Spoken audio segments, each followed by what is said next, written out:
அனைவருக்கும் வணக்கம். இவ்வுலகில் அனைத்து ஜீவராசிகளுக்கும் என்றும் சமமாகவே இருந்து கொண்டே இருப்பது நேரம் என்கிற ஒரே ஒரு அளவுகோல் மட்டும்தான். நேரம் ஒவ்வொன்றும் பொற்கணங்கள் நெஞ்சம் தீயாய் எரியட்டுமே என்று சுதந்திர போராட்ட வீரியத்தில் எழுதிய மகாகவி பாரதியாரின் பொன்னான வரிகள் அத்தகைய மகத்தான நேரத்தை கையாள்வதை பற்றி நேர மேலாண்மை என்கிற ஒரு அருமையான தலைப்பின் கீழ் மதிப்பிற்குரிய நடுவர்கள் முன்னிலையில் நான் எடுத்துரைக்க முனைகிறேன். இதனை நான் 2 பாகங்களாக பிரித்துள்ளேன். முதல் பாகத்தில் நேர மேலாண்மை எங்கே வெல்கிறது, அதற்கான காரணங்கள் என்ன? 2ஆம் பாகத்தில் அது எங்கே சற்று தொய்வு பெறுகிறது, எவ்வாறு அதனை நாம் சரி செய்து கொள்ள முடியும் என்பதை நான் அறிந்தவற்றிலும் பணிவுடன் இங்கு கூறுகிறேன்.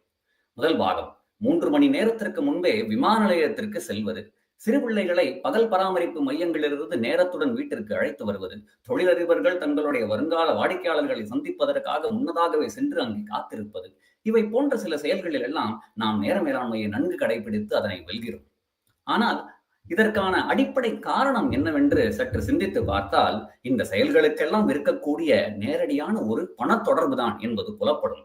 ஆம் நடுவர்கள் அவர்களே, 3 மணி நேரத்திற்கு முன்பே சென்று விமான நிலையத்தில் தங்களுடைய பயண சுமைகளையும் கைப்பையையும் பதிவு செய்துவிட்டு பயண அனுமதி சீட்டை பெற்றாகிட வேண்டும் என்கிற ஒரு விதியினை நாம் பெரும்பாலானோர் பின்பற்றி வருகிறோம்.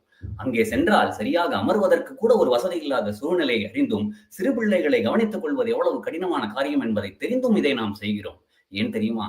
அந்த பயணத்திற்காக நாம் செலுத்திய கட்டணம் தான் காரணம். அதாவது பணத்தொடர்பு. நேரம் பொன்னானது என்கிற ஒரு பழமொழியும் இதைதான் சுட்டி காட்டுகிறது.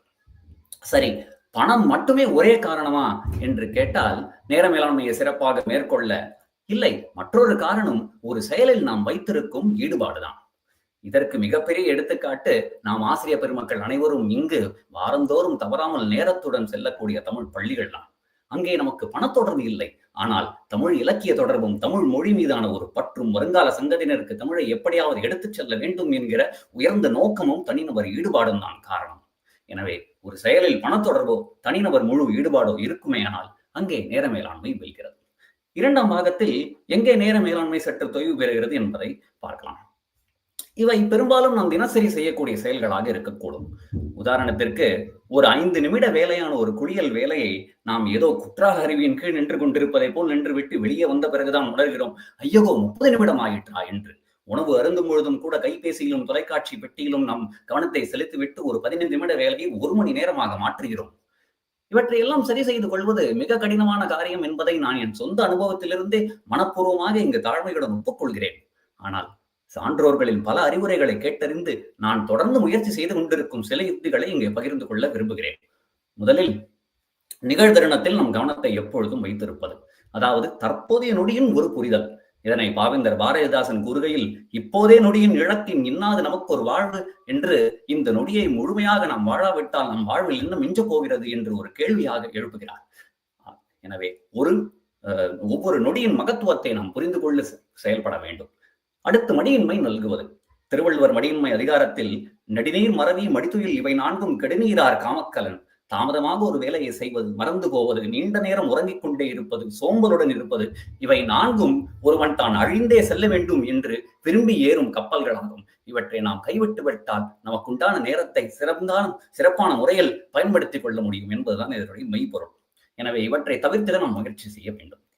இறுதியாக, தினசரி ஒரு கால அட்டவணையை வகுத்துக் கொள்வது மிக நல்லது. இந்த நாளில் இந்த வேலைகளை எல்லாம் நாம் செய்து முடிக்கப் போகிறோம் என்று முன்னதாகவே நிர்ணயம் செய்துவிட்டு முக்கியத்துவம் அடிப்படையில் அதனை வரிசைப்படுத்தி அதன்படி அந்த நாளை கடந்து செல்வது.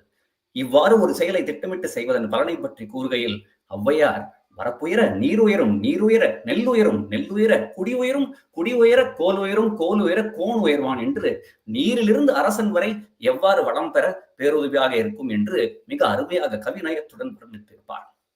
இது போன்று சிறு சிறு மாற்றங்களை நம் அன்றாட வாழ்க்கையில் பின்பற்றினோம் என்று சொன்னால், நேர மேலாண்மையானது ஒரு கடினமான செயலாக இல்லாமல் நாம் தினசரி பயன்படுத்தக்கூடிய ஒரு வழக்கமாகவே மாறிவிடும் என்பதில் எனக்கு எள்ளளவு கூட சந்தேகமே இல்லை. தங்களின் நேரத்திற்காகவும் இந்த வாய்ப்பளித்தமைக்காகவும் நன்றி கூறி விடைபெறுகிறேன். நன்றி, வணக்கம்.